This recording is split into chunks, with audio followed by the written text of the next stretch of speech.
I was in the Army for 4 years, and yeah, I know nobody believes me when I say it. Every time, shut up. You didn't say nothing. No, it's true. But most of the time when I say it, people just kind of stay quiet because they see me because I'm a little dude, and they're like, "What?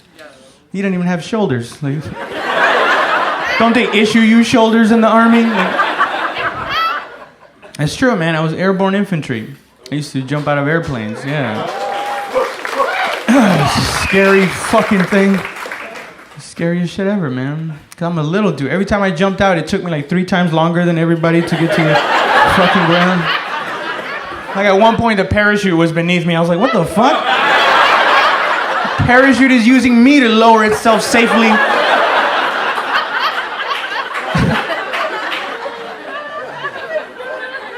But it was true, man. I always had to deal with that shit, being a small dude in the Army, you know?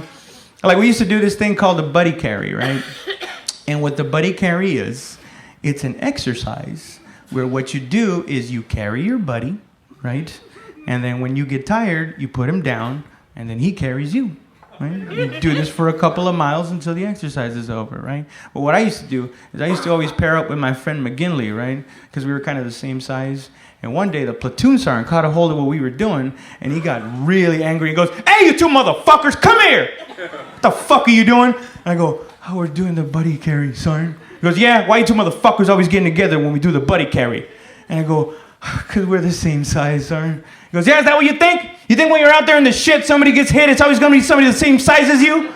And I go, I don't know. He goes, "Rabideau, come here!" Now, Rabideau was our machine gunner, this big fucking monster of a man. And he brings him over and he goes, "Now what happens if you, McGinley, and Rabideau are out there in the shit and Rabideau's the one that gets hit? What are you going to do then?"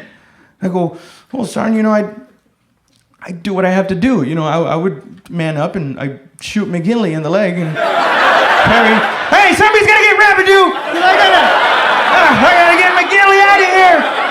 He's my best friend. Would somebody get him?"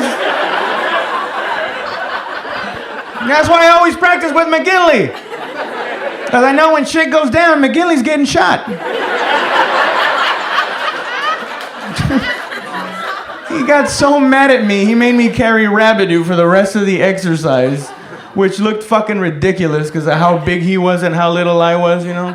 Like every time I carried him, it looked like an ant carrying a big piece of Dorito. Because Rabideau's body was 230 pounds of man. And my body was 130 pounds of middle school lesbian. Like, not even the type of lesbian body that would be like, "I don't see why coach won't let us females play football." It was more of the, "I think I like girls."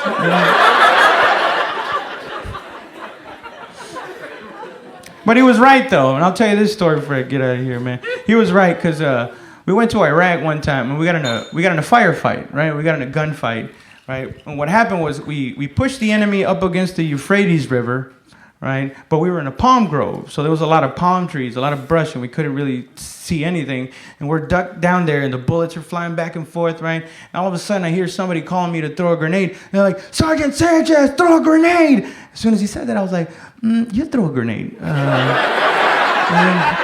The bullets are up here. That's why we're all down here, man. And he's like, "Just throw a grenade." And I was like, "Are you sure? Because there's a lot of trees, man. That shit could bounce back and hit us." And he goes, "Just throw the fucking grenade." And I was like, "God damn it." So I grabbed the grenade, right, and I pulled the pin, and then I get up on a knee, and I chuck it as hard as I can, and then I get down for the explosion, and all I hear is, and then somebody yells at me, like, "Damn it, Sanchez, you threw it too far and landed in the fucking river." And I was like, "Well, don't yell at me. Like, we're on the same team. Like, don't focus on the negative shit, you know. At least now we know they're not in the fucking river, you know." But I think the reason I threw it so hard was because I was overcompensating, you know.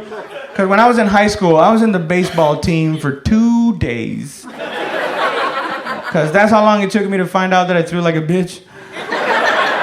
So it was no surprise to me when I got to basic training and all the drill sergeants were yelling at me. They're like, "Damn it, Sanchez, why can't you throw a grenade? It's just like throwing a baseball." I was like, "I know, it's fucking difficult." Plus, it's heavy, man. It's made out of metal. I didn't know it was made out of metal. It's like, of course it's made out of metal. It's supposed to kill people. I was like, well, you can catch more flies with honey, drill sergeant. Yeah, wouldn't that be great if that's how a grenade actually worked, right? Like you throw a grenade, a bunch of honey goes everywhere. And it actually works, right? Like the enemy's like, well, I want to keep fighting, but I'm so sticky. My neck keeps doing the thing where it sticks to your shoulder. I'm gonna go wash off in the river, you know. They're like, oh, don't go in the river. They're throwing grenades in the river. That's how they get you. It's honey grenade, river grenade. That's fun.